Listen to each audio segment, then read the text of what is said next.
నేను మాట్లాడినటువంటి ప్రతి మాటకి కట్టుబడి ఉన్నా, నాకు ఏమాత్రం సంబంధం ఉందని చెప్పి నువ్వు రుజువు చేసినా నేను దేనికైనా సిద్ధం, ఎటువంటి శిక్షకైనా సిద్ధం. కాబట్టి నువ్వు కర్ణాటక ప్రభుత్వం చేత చేయిస్తావా, కేంద్ర ప్రభుత్వం చేత చేయిస్తావా, ఏ ప్రభుత్వం చేత విచారణ చేయించినా నాకు ఏం భయం లేదు, విచారణ ఎదుర్కోవడానికి సిద్ధంగా ఉన్నావు. నీ మాట మీద నువ్వు నిలబడి నీకు నీతి నిజాయితీ ఉంటే నేను చెప్పినటువంటి 2 అంశాల మీద నిలబడు, 3వ అంశం మీద నీ దగ్గర ఉన్నటువంటి సమాచారం ఇచ్చి సహకరించి దాని ద్వారా ఇదిగో ఇది వాస్తవాలు నేను బయట పెట్టానని చెప్పి ఆధారాలతో సహా మాట్లాడాలి తప్ప నీవు నోటితో మాట్లాడేది ప్రతి ఒక్కటి నోరు తెరిస్తే అబద్ధం తప్ప నిజం మాట్లాడినటువంటి నువ్వు మాట్లాడేటువంటి మాటలకు విశ్వసనీయత ఉండదు. నిష్పాక్షికంగా దర్యాప్తు జరుగుతుందని నేను భావిస్తున్నా. ఖచ్చితంగా ఈరోజు కూడా పేపర్లు వచ్చాయి, వాళ్ళు ఉన్నారు వీళ్ళు ఉన్నారు, నారా చంద్రబాబు నాయుడు కుటుంబ సభ్యులు కూడా ఉన్నారు అని చెప్పి వచ్చింది. ఎవరున్నారో ఎవరు లేరో తెలియకుండా మాట్లాడడం నాకు అలవాటు లేదు. సోషల్ మీడియాలో వచ్చింది కాబట్టి ఉటంకించా, కాబట్టి ఎవరనేటువంటి ఆ పేర్లు కూడా నేను చెప్పదలుచుకోలే. కాబట్టి రేపు వచ్చినటువంటి వాస్తవాలు వెలుగు చూస్తే ఎవరెవరి పాత్ర ఉందో కూడా అర్థమవుతుంది. కాబట్టి నేను ఇచ్చినటువంటి ఎఫ్ఐఆర్ మీద కూడా పోలీసులు విచారణ చేపట్టారు.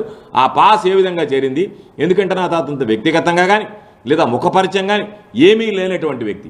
కాబట్టి అతనికి నా పాస్ కారు పాస్కు సంబంధించినటువంటి జెరాక్స్ ఏ విధంగా సేకరించాడనేటువంటి దాని మీద విచారణ చేయమన్నా ఎఫ్ఐఆర్ కూడా కట్టా. మా పిఏ కంప్లైంట్ ఇచ్చాడు, దాని మీద ఎఫ్ఐఆర్ కూడా కట్టి విచారణ ప్రారంభించారు. నీకేదన్నా అవకాశం ఉంటే ఎఫ్ఐఆర్ కట్టుంది, నువ్వు వెళ్ళి చెప్పయ్యా ఇదిగో వీళ్ళ సంబంధాలు ఉన్నాయని చెప్పి రుజువు చేయి. అంతే తప్ప నాకు అనుసంధానంలో రేవు పార్టీ జరిగింది, రేవు పార్టీలు వెదవా, నీకు అలవాటు కానీ నాకు అటువంటి అలవాటు లేదు, అటువంటి అలవాటు లేనేటువంటి వాడిని నేను. కాబట్టి లేని అలవాటు నీకున్నటువంటి అలవాట్లు ఇతరులకి నువ్వు ఆపాదించడానికి ప్రయత్నం చేయడం సరైనటువంటి పద్ధతి కాదు. నువ్వు నీతి లేదు, నిజాయితీ లేదు, నీ బ్రతికే అట్లాంటిది. నీ మాటకు విలువ ఉండాలనుకుంటే నువ్వు చెప్పినటువంటి దానికి కట్టుబడి ఆధారాలతో రుజువు చేయడానికి సిద్ధమైతే రా, మాట్లాడు. లేదు నా నోరు ఇంతే, నా నోరు ఈ విధంగా మాట్లాడుతూ ఉండాల్సిందే అనుకుంటే నువ్వు మాట్లాడుకుంటే చేయగలిగేది ఏమి ఉండదు. అంటే మామూలుగా జెరాక్స్ తీసుకోవడానికి యాక్సెప్టెన్స్ కూడా ఏం లేదు ఈరోజు. ఇప్పుడు ఏం చేస్తున్నారంటే ఎక్కడన్నా ఎమ్మెల్యే కారు పార్క్ అయింది, వాడు ఫోటో తీసుకొని జెరాక్స్ తీసుకుంటున్నాడు, పోయి కలర్ ప్రింట్ తీసుకుంటున్నాడు.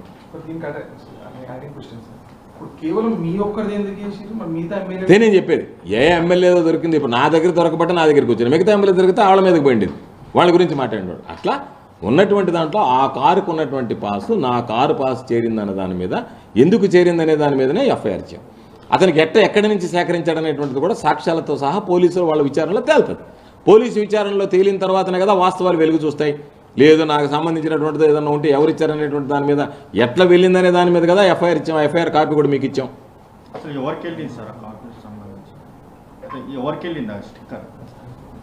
అదే తెలియాలి కదా, పోలీసు విచారణలోనే కదా తెలియాలా. అవును, అసలు తెలియదు ఆ కారు. అందుకే కదా ఆ కారు వ్యక్తితో కానీ, ఆ కారు ఓనర్తో కానీ, ఆ కారుతో కానీ, లేదా ఆ కారుకు సంబంధించినటువంటి వ్యక్తులతో కానీ ఏమి సంబంధాలు లేవు. ఆ కారు పాస్ అతనికి ఎట్ట వెళ్ళింది, ఏ విధంగా వెళ్ళింది అనేటువంటిది పోలీసు విచారణలో తేరాలి. కాబట్టి పోలీస్ కంప్లైంట్ లాడ్జ్ చేసాం, ఎఫ్ఐఆర్ కట్టాం అని చెప్పారు. ఇన్ఫర్మేషన్ మామూలుగా కంపల్సరీగా అది చూసినటువంటి వాళ్ళు లేదు, మామూలుగా చూసినటువంటి వాళ్ళు స్టిక్కర్ ఇది మామూలుగా వాళ్ళు ఇంకా ఏమి అనౌన్స్ ఏం చేయలేదు. చూసినటువంటి వాళ్ళు ఇది స్టిక్కర్ జెరాక్స్ అని చెప్పారు. ఎందుకంటే దాని మీద లోగో ఉండేది. వాళ్ళు చెప్పినటువంటి మాట నేను చెప్పాను నీకు. అందుకని దానికి సంబంధించిన దాంట్లో పూర్తిగా వస్తే అసలు ఒకవేళ స్టిక్కరే దొంగతనం జరిగిందా, పోలీస్ కంప్లైంట్ కూడా అదే ఇచ్చాం. స్టిక్కరే దొంగతనం చేశారా, లేదనుకుంటే ఆ స్టిక్కర్కి సంబంధించినటువంటి ఫోటో జెరాక్స్ తీసి పెట్టారా, దాని మీద కూడా విచారణ చేయమన్నాం. ఎందుకంటే ఆ ముద్దాయి దొరికితే కదా విచారణ జరుగుతుంది, విచారణ జరిగితే కదా వాస్తవాలు వెలుగు చూస్తాయి. అందుకని చెప్పి దాని మీద కంప్లైంట్ లాడ్జ్ చేస్తారు.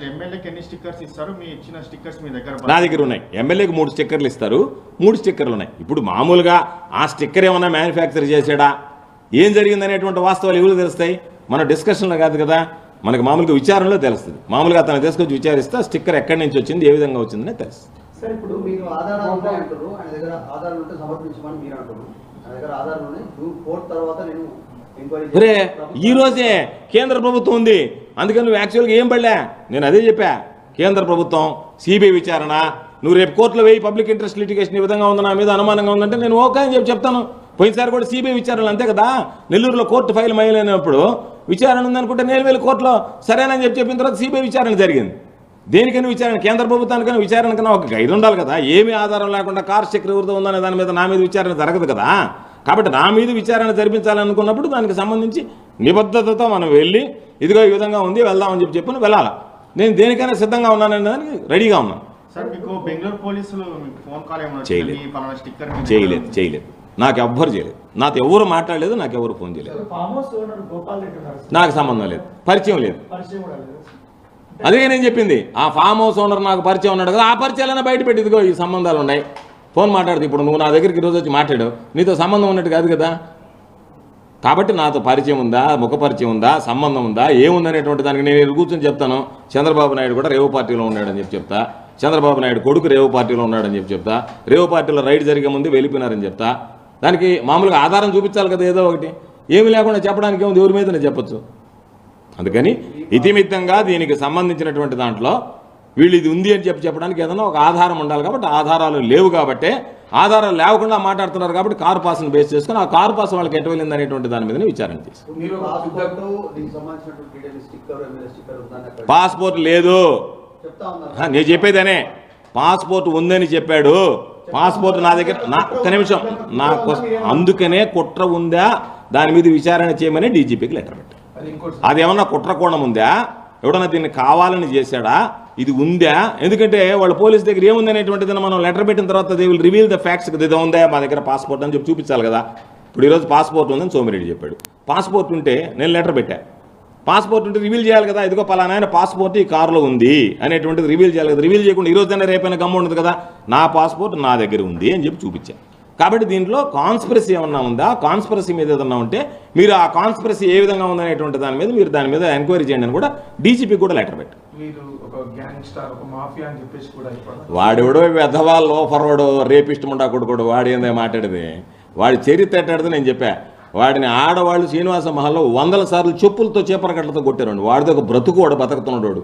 మామూలుగా వాడి బ్రతుకి నాకు అదే నేను చెప్పింది, అటువంటి యథో బ్రతుకు బ్రతికేటువంటి వాడితో పోటీ చేయాల్సి రావడమే నా దౌర్భాగ్యం అని ఈ మీడియా సమావేశాన్ని ముందు చెప్పిందంటే వాడి బ్రతుకు ఎట్లాంటిది అనేది నెల్లూరులో కనుక్కుంటే నేను చెప్పే ఆధారాలతో సహా వాడి బ్రతుకు ఎంతమంది ఆడవాళ్ళు శ్రీనివాస మహల్కి వచ్చినటువంటి ఆడవాళ్ళు ఎంతమంది చెప్పులతో కొట్టారో నేను చెప్పేది ఆన్ రికార్డ్ చెప్తున్నా. రోజ్ ల్యాండ్ లాడ్జీ అనేటువంటిది ఉన్నప్పుడు ఆ రోజ్ ల్యాండ్ లాడ్జీలో రైడ్ చేస్తే పట్టుబడితే వీడిని తీసిపోయి 4th టౌన్ పోలీస్ స్టేషన్లో పెడితే పాపం పెద్ద ఆయన నల్లపరెడ్డి శ్రీనివాసరెడ్డి గారు మంత్రిగా ఉండి ఆయన బతిమలాడుకుని విడిచిపెట్టాడు. వీడి చరిత్ర అట్లాంటిది. వీడి కుటుంబ సభ్యులు వీడి వల్ల ఆత్మహత్యలు చేసుకుని చచ్చిపోయారు. ఎంతమంది ఆడవాళ్ళు వీధికి ఎక్కారు వీడి వల్ల. వీడి చరిత్ర ఎట్లాంటిది అనేది నెల్లూరులో ఎవరినడినా చెప్తారు. నేను చెప్పింది ఏంది, వాడి గురించి ఒక ప్రధానమైనటువంటి పత్రికలో వచ్చినటువంటి వ్యాసం చూపించా. ఇదిగో వీడు మచ్చుకి వీడి వెధవతనం ఇది, వీడి క్యారెక్టర్ ఇదే అని చెప్పడానికి. వాడి క్యారెక్టర్ అదా కాదా అనేటువంటిది వాడిని ఎవరినడినా చెప్తారు. కాబట్టి ఏదో మామూలుగా మాట్లాడడం కాకుండా వాడి క్యారెక్టర్ ఏందనే దానికి ఆధారం చూపించా. నా క్యారెక్టర్ ఏందనేది వాడి మాటలతో కాకుండా ఆధారం చూపించమని అడుగుతున్నా.